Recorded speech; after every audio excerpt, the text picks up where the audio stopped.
You are listening to the So Now What podcast with Lana Manikowski, episode number 176. So now what? These three words raced through my mind time and time again during my journey through fertility treatments. I tried desperately to have a child, but never was able. I yearned for a community to join that could understand my struggles.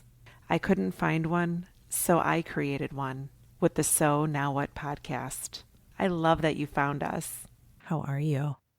Things are going really well here in Chicago. Summer is in full effect this coming weekend. My two besties, my two college roommates, are coming in to visit, and I'm super excited. We decided to rent an Airbnb because Jack and I sold the house that had all the bedrooms we planned on having for our babies. I don't have room to house two people without us sleeping on air mattresses, and I sort of feel like maybe we're too old for that. So we're going to have so much fun. I'm looking at things to do that we can explore the city. They've both been in Chicago before, but just hanging out for 2 nights, 3 days, and going to do some fun stuff.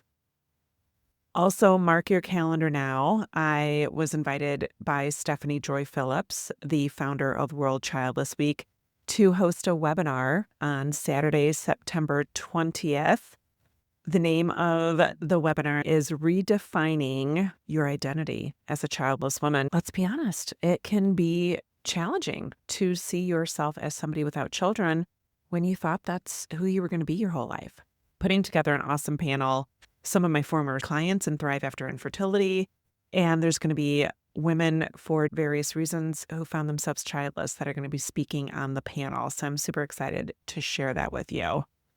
So stay tuned for more details. World Childless Week is free for anyone who wants to sign up. Reach out if you want more information, and make sure you're following Stephanie Joy Phillips at World Childless Week to get more information. But let's transition and talk about if you have ever felt like you are lugging around a suitcase that is full of shame that you did not pack yourself. So let me tell you why this is coming up. I was digging through trying to find some research about childlessness and life after infertility, because if you're new to me or new to the work that I do, you might not know that I spent 20 years working in the medical field, and I'm kind of a research nerd. In my previous job, we did a lot of clinical research and worked with surgeons and patients and different subsets of communities to publish research. And so I love research. I think, my brain is always wanting to know statistics and numbers and values and things like that. So when I was doing some research the other day, I found somebody's doctoral thesis from 1998, so literally decades ago, and it was called A Solution-Based Examination of the Cycle of Shame, Guilt, and Secrecy in the Infertile Couple. I read it and I thought, wow, for all of the progress we've made with IVF and treatments, nothing has really changed about how you feel as a woman when this is your story. If you're listening today because you didn't get the baby you dreamed of and you're tired of feeling like you also lost yourself and who you are, this episode is for you. This thesis that called shame the central emotion of infertility, not a random feeling you get every once in a while, not an inconvenience, the main event. If that resonates, you know what this feels like. It's the moment you see someone post another ultrasound photo and your stomach drops. It's that quiet voice that says, "You're less than a woman." And here's what nobody told you when you're going through treatments, that shame, it's not about logic, it is about identity. You spent years doing everything you could to build a family.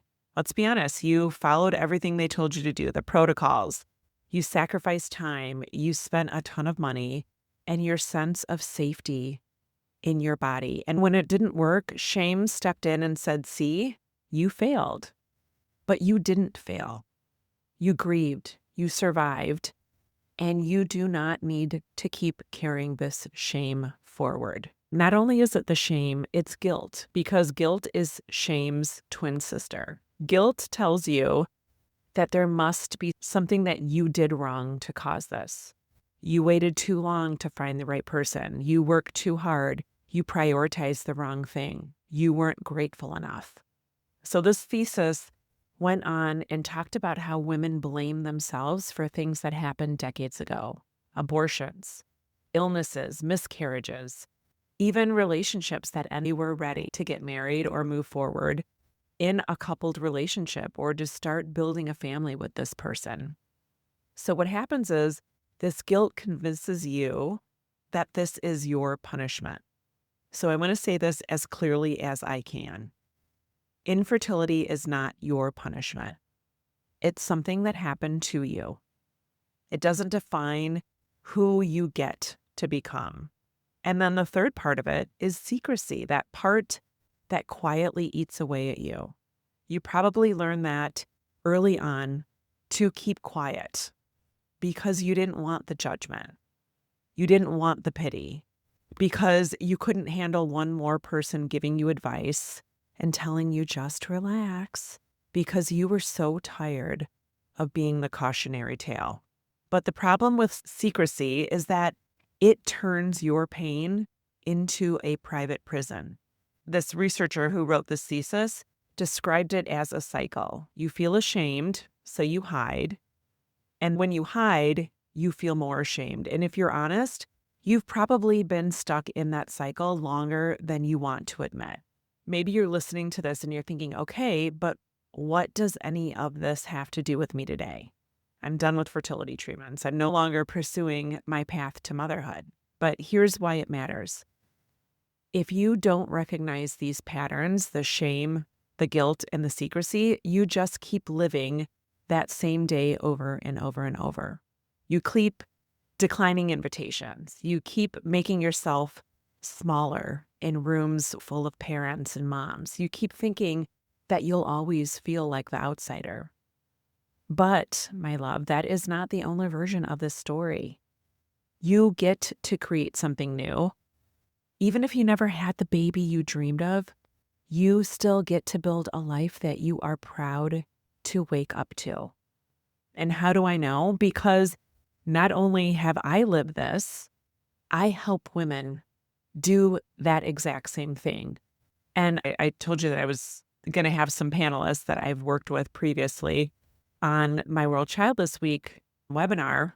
So I've been catching up with old clients of mine.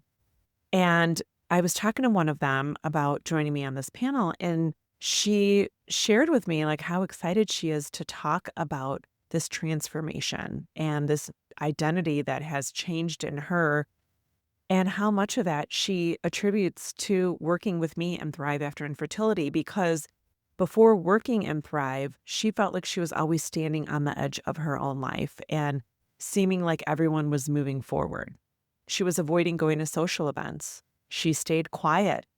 She felt invisible. But when she started working with me, something shifted.